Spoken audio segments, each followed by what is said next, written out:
Top 5 Dante Impalements in Devil May Cry. Devil Joe here, coming at you with my very first top 5 ever. And it's going to be about Dante stabbings in the series. Dante is known as a guy who gets stabbed a lot.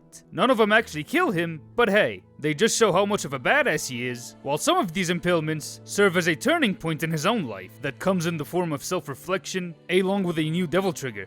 And today, I'll be ranking my top 5 impalements of this guy. Yeah, try saying that with a straight face. Doesn't roll off the tongue right. Without further ado, let's kick things off with the number 5 spot. And that is Nero handing Uncle his own sword back.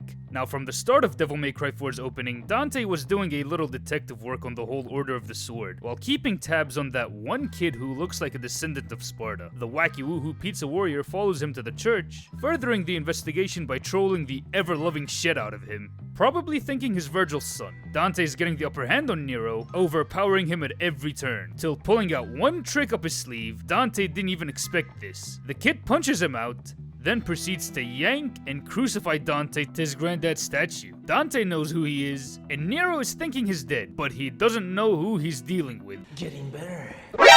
NANI?! Dante just casually takes the rebellion out of his chest and vaguely tells him what's up. With the order, Nero passes Dante's test of being a Sparta since he got a stab in him. In the number 4 spot, we got the time Dante and Trish first met. Right here, we got a situation where Dante's just chilling in his shop, minding his own business, sipping a couple of booze. He's even about to close the shop to call it a night.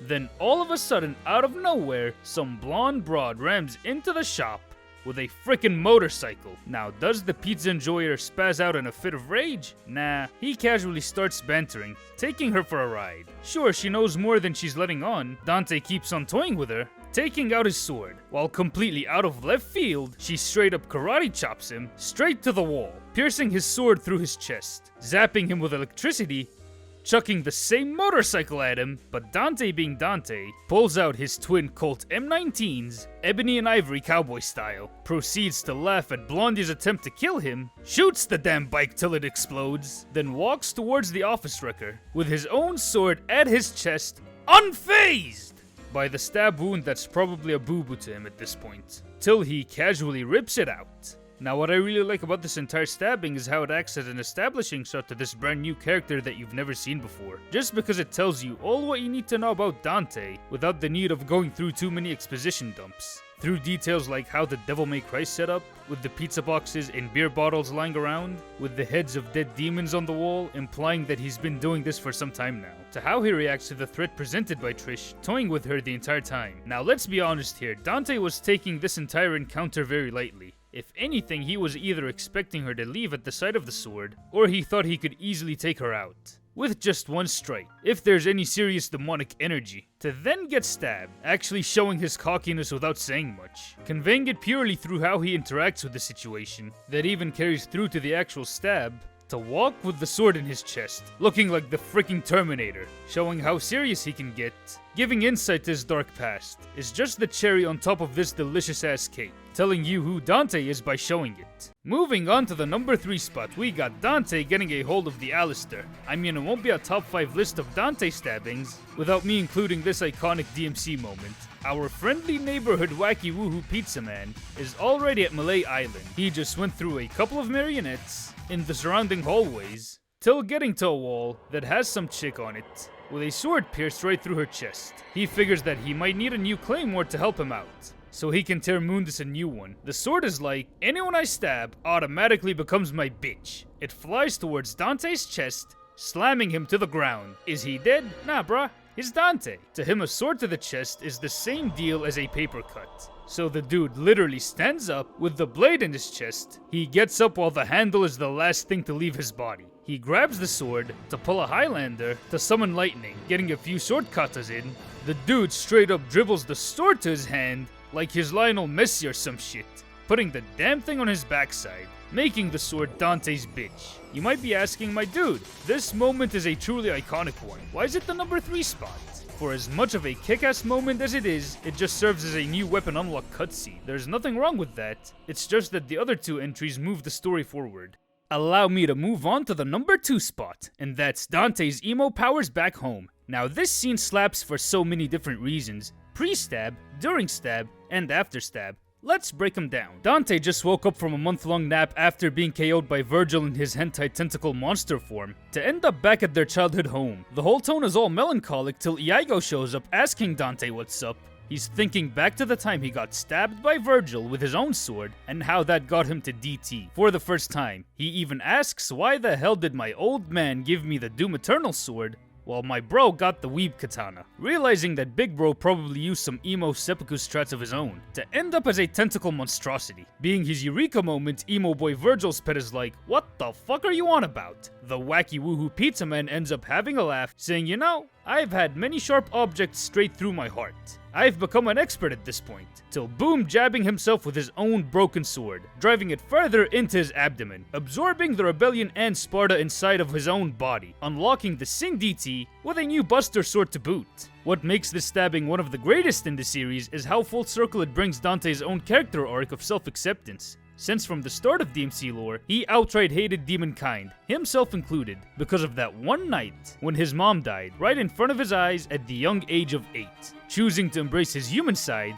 while repressing his demonic side as much as humanly possible. Evidence being abandoning his name in the Devil May Cry novel, refusing to use the rebellion in the DMC3 manga, even denying Sparta as his dad in DMC3 when fighting Virgil. In later parts of the lore, Dante starts to accept his demonic side, suppressing it less and less gradually, even though he still prefers his human side with a tiny hint of rejection to the demonic half. Whenever the demonic half presented itself to him, it wasn't by his own hands at all. It was because of outside circumstances like Virgil stabbing him, or using it for the one occasion to axe Mundus off to then put it to rest. But here, this scene is the exact opposite to the one where Virgil commits to using seppuku. When Virgil did it, he outright refuses to accept that he's partially human, turning away from the portrait of the family that he came from, kicking out the humanity that he thinks is the main reason why he can't hold a candle to his younger brother. Dante, on the other hand, goes for the stab while facing the family portrait. In a way, he finally came to terms with who he is, both the human and the demonic sides of his existence. With a full-on embrace, the dude is driving the broken sword deeper into his abdomen by his own 2 hands. It's kinda like he's saying, I fully accept who I am, with all 9 yards, both the good and the bad. Now give it to me! Till his swords are absorbed inside of him, combining his demonic and human sides into one singular whole. That's why it takes the number 2 spot. You might be asking, well, why isn't this impalement number 1 on the list? Well, the next entry is one of pure iconography.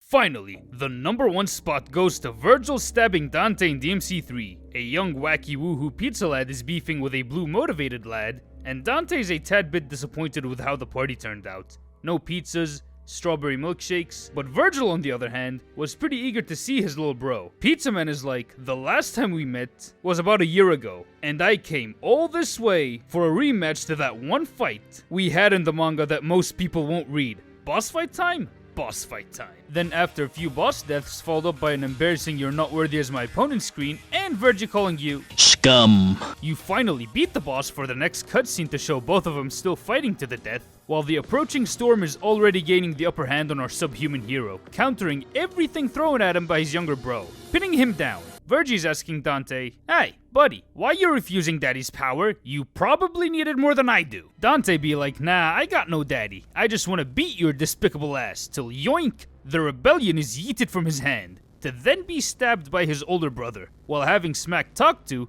put laid to rest. He tries to get back up, then my boy gets a taste of what his own stinger feels like from the motivated one by his very own blade, to then experience DT for the very first time, along with the feeling of coming.